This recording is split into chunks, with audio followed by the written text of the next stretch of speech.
Hello and welcome back to Let's Play Victoria 2. I'm the Canarian, of course, and we just finished explaining production and the fact that my dudes are unemployed. And we're going to just jump into the budget and get all this explained in this episode so that we don't have to do it anywhere else. So that, you guys aren't going, "Hey dude, where's the gameplay?" And I'm like, "Oh, I'm sorry, I'm explaining everything for all the newbies. I can't do it," And so we're gonna jump onto the budget here. Gonna flick it right up, right up.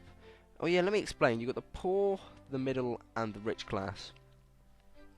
Now the rich have tons of stuff, and the middle have a reasonable amount, and the poor have nothing. They need money to spend stuff on their needs.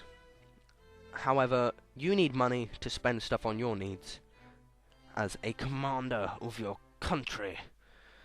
And so, basically, we're going to be slightly remorseless here, but the middle class need the most needs because one of theirs, I think it's the artisans, have the stupidest amount of goods needs ever. They have like 100, and other people have like 3 or stuff, I think.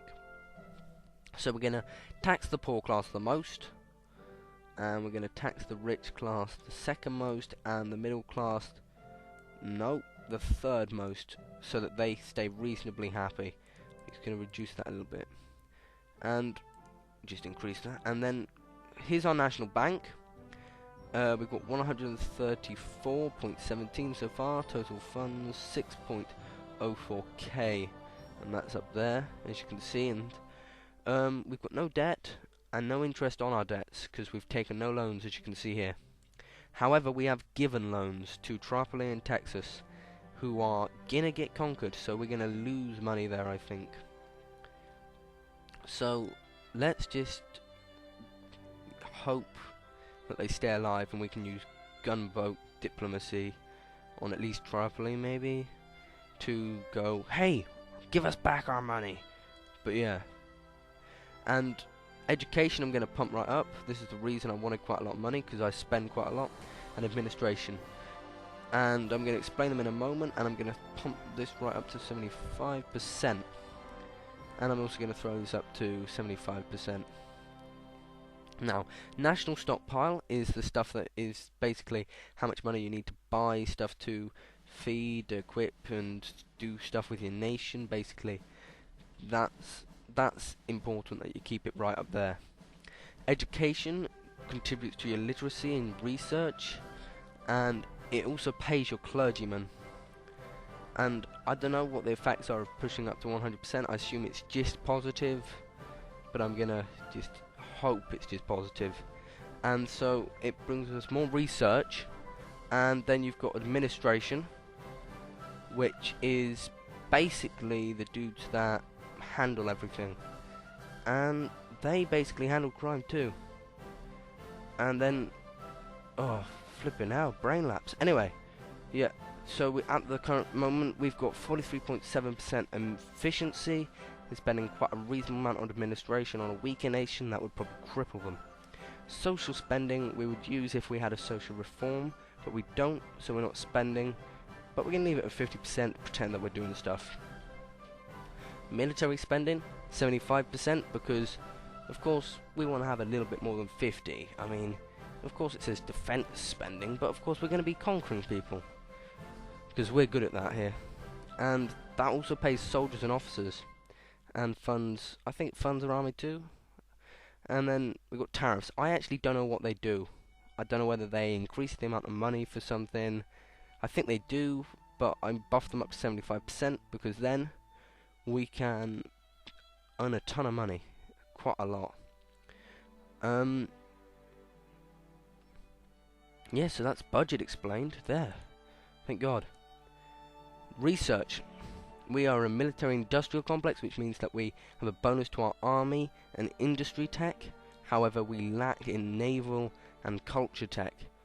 And then commerce is unaffected, and then we have army, all these research, navy, all these. The army ones upgrade, but also increase consumption. Navy upgrade, but I think it's slower than the army or something.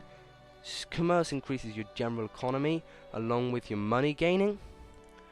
Culture increases your prestige. Prestige is very useful. It's basically saying how well your empire has done. Then you have philosophy and all this stuff.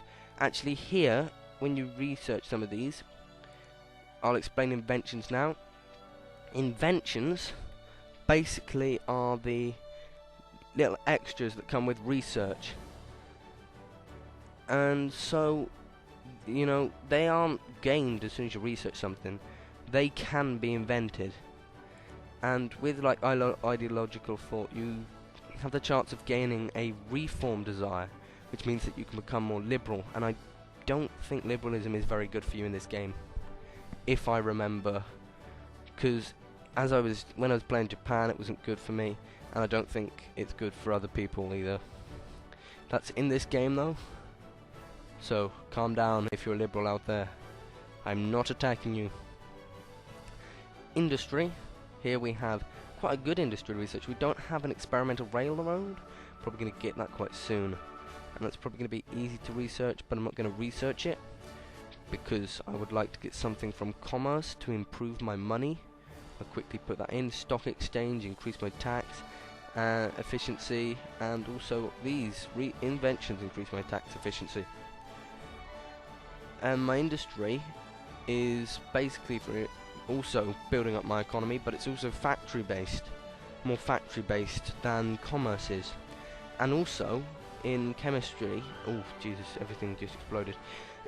Medicine here is brilliant because it's got a ton of inventions, and they are really helpful. I'll probably be getting that after experimental railroad or something. Not making any promises to anyone.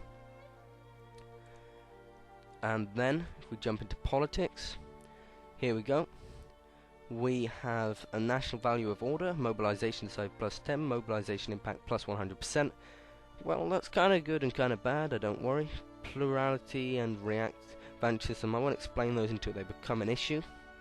Social reforms, basically what we've done to improve our people's lives. They give you bonuses and minuses, and they do cost money. Political reforms, Prussia starts with the basic stuff, except for one or two things changed. For instance, we allow public meetings, which is actually, I think it's better actually, yeah, because it encourages immigration, which we love immigrants, because that brings more stuff for us. I don't know if there's a really big bad side to it. You may want to comment and warn me to say, oh no, the immigrants, they'll come in and steal something important. But hopefully it's just a plus thing. I love it when it's just pluses. But yeah, upper house, it's appointed at the moment, and so that means that we can choose. Don't need to worry about the people just going, hey, can we choose? Then we're like, no, we want this party in because it's better than your party. Yeah, because we at the moment are pretty dictatorial, even though we're just an absolute monarchy, which is basically, you know, a bit of a dictatorship, but it's a kind of version. And we can release 2 nations, but we're not going to because we don't like them, and plus because we want an empire. Now, how can you have an empire if you're releasing everyone you capture? And here's a people ideologies. 93% conservative, that's brilliant. 4% liberal. Our upper house, however, is too much liberal for me.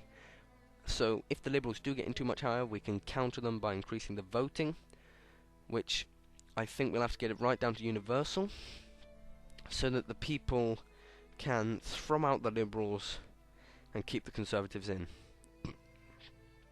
But we don't want the Conservative Party in now because of the interventionism policy. That doesn't allow us any real control. Well, it allows us some control to expand, but I want to be able to build too. So we change it to the National Party. We don't want the Liberals because they've got laissez-faire, which is even worse. You can't do anything. You've got the people's important issues, but I'll go over that later when it's more important. I don't think we're going to get through everything. Oh well, we're going to have to just try. I'm going to have a look. Population, don't know too much. That basically explains what percentage of your workforce is what. That explains what religion they are, their ideology, we saw that before, and the nationality. Most of us are North German, so quite a lot of us are Polish. And we love the Polish for reasons that are completely understandable. I mean, they just pwned in World War II. They did it at the end, that was, at the end.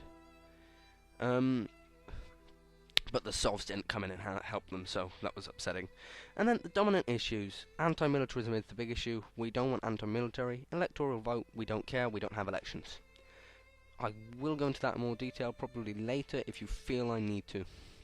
But for now, I'm afraid I'm going to have to say goodbye. This has been the Canarian, and this has been a Let's Play of Victoria 2 so far. And I'm probably going to get it all wrapped up next time with explaining, and we're going to see some gameplay in end of part 3 or definitely part 4. Goodbye, have fun.